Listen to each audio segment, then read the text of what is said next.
Good morning.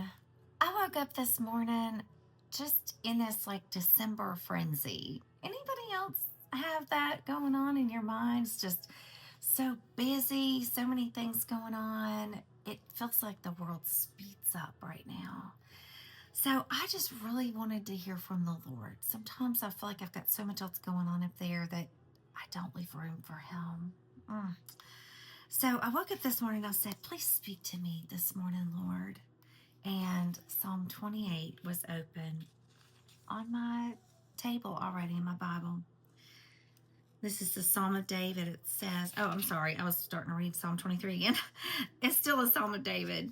Unto thee will I cry, O Lord, my rock. Be not silent to me, lest if thou be silent to me, I become like them that go down into the pit. Whew, wow, there's a lot in that. David is even asking God, please don't be silent to me.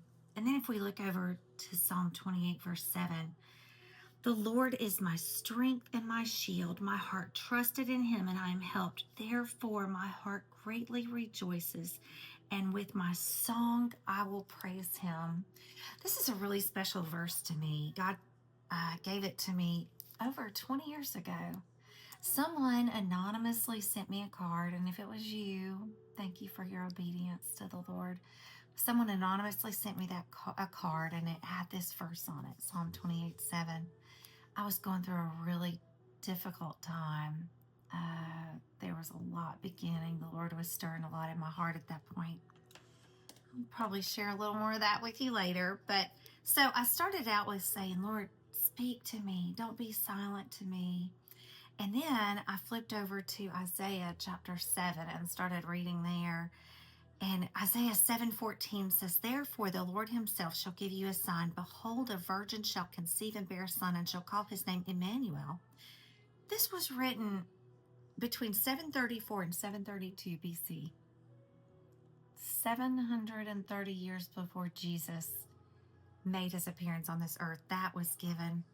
I wrote down in my journal, I said, Lord, I'm just like a toddler, so distracted by all that's going on in my world, and none of it really matters. I confess this to you, Father. Help me to stay focused on you. This world has so much that takes our eyes off of you. Keep me as I strive to abide in you. You are my strength, O Lord. And then I opened up 52 Hebrew names of God to read about Emmanuel, God with us. This is so good, y'all.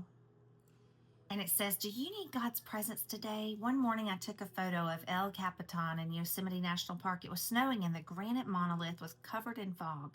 To get this photo, I had to wait for the snow to stop and then wait for the fog to clear so I could get a shot of the mountain. While I had to wait to see this rock, have you ever considered that you never have to hunt for Jesus?